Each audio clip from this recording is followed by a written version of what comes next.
रात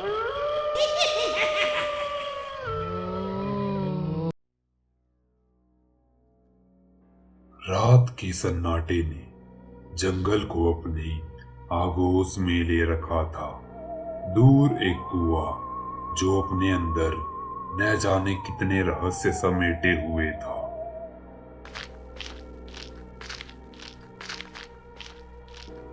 कोई था जो उस जंगल की पगडंडियों से होते हुए धीरे धीरे आगे बढ़ रहा था। उसके चेहरे पर डर की लकीरें साफ साफ दिखाई दे रही थी।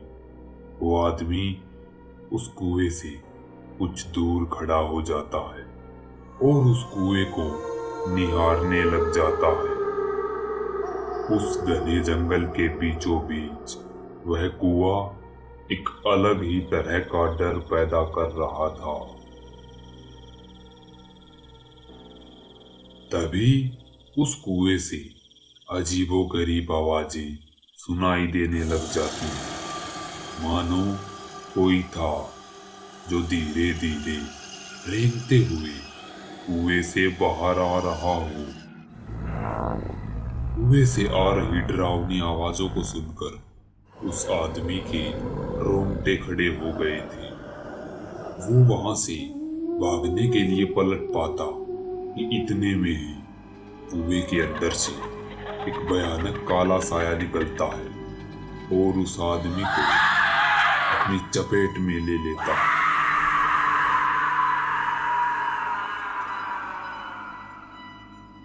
वो काला साया उस आदमी को कुएं के अंदर ले जाता है और एक भयानक चीख के साथ वातावरण में एक बार फिर से खामोशी छा जाती है। नीरज एक नौजवान था जो शहर से अपने गांव में दीपावली की छुट्टियां मनाने के लिए आ रहा था। बस स्टैंड से उसका गांव 1 किलोमीटर दूर पड़ता था। जंगल के छोटे और ऊबड़ खाबड़ रास्तों से वो धीरे धीरे आगे बढ़ रहा था। तभी नीरज की नजर उस कुएं की ओर जाती है।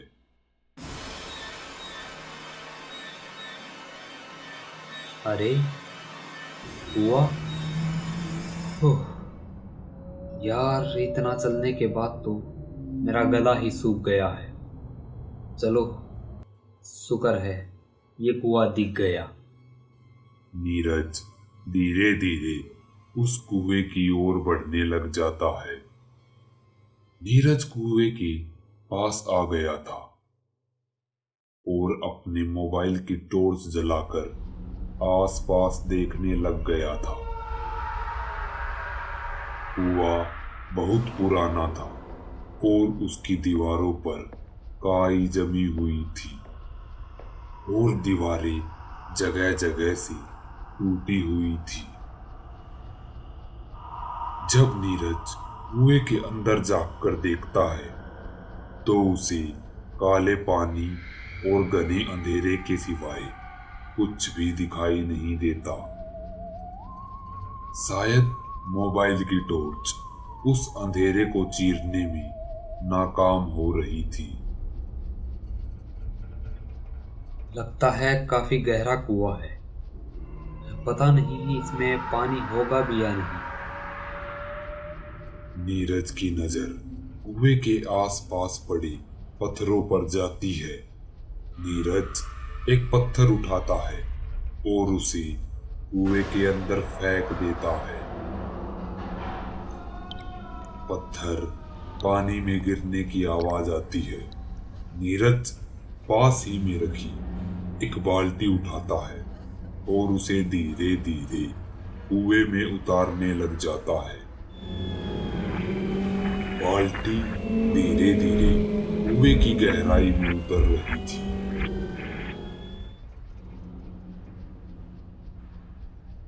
तभी बाल्टी के पानी में गिरने की आवाज आती है। लगता है बाल्टी पानी में डूब गई। मुझे इसे ऊपर खींचना चाहिए। नीरज बाल्टी को रस्सी की सहायता से धीरे धीरे ऊपर खींचने लग जाता है, परंतु उसे महसूस होता है कि बाल्टी का वजन कुछ ज्यादा ही है। नीरज जैसे जैसे बाल्टी को ऊपर खींच रहा था, वैसे वैसे ही बाल्टी का वजन बढ़ रहा था। नीरज जैसे तैसे करके बाल्टी को कुएं से बाहर निकाल लेता है। उफ, कितनी भारी थी ये। खींचते खींचते मेरे तो हाथ ही दर्द करने लग गए।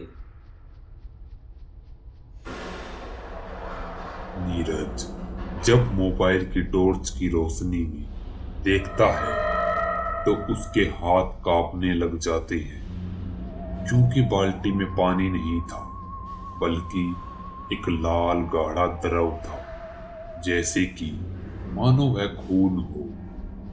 नीरज के रोंगटे खड़े हो गए थे। ये क्या है? ये तो खून जैसा लग रहा है। नीरज ये सभी सोच ही रहा था कि तभी कुएं के अंदर से एक डरावनी आवाज आने लगती है।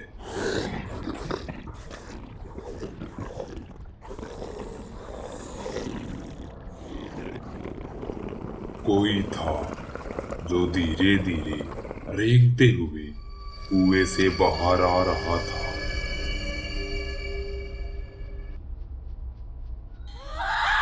मुझे मुझे यहाँ से जाना चाहिए। ये कुआं साधारण नहीं लगता। नीरज मुड़कर वहां से जाने लगता है। तभी अचानक से कुएं के अंदर से एक काला साया आता है और नीरज का पैर पकड़ लेता है। नीरज का शरीर ठंडा पड़ जाता है। नीरज धीरे धीरे कांपने लग जाता है। नीरज के रोंगटे खड़े हो गए। नीरज जोर लगाता है और उस काले साए से अपना पैर छुड़ाने लग जाता है। छोड़ो, छोड़ो मेरा पैर। बचाओ, कोई है, बचाओ।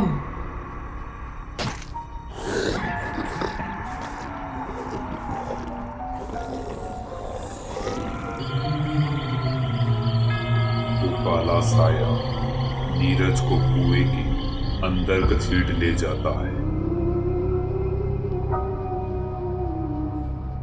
और एक भयानक चीख के बाद कुएं में खामोशी छा जाती है।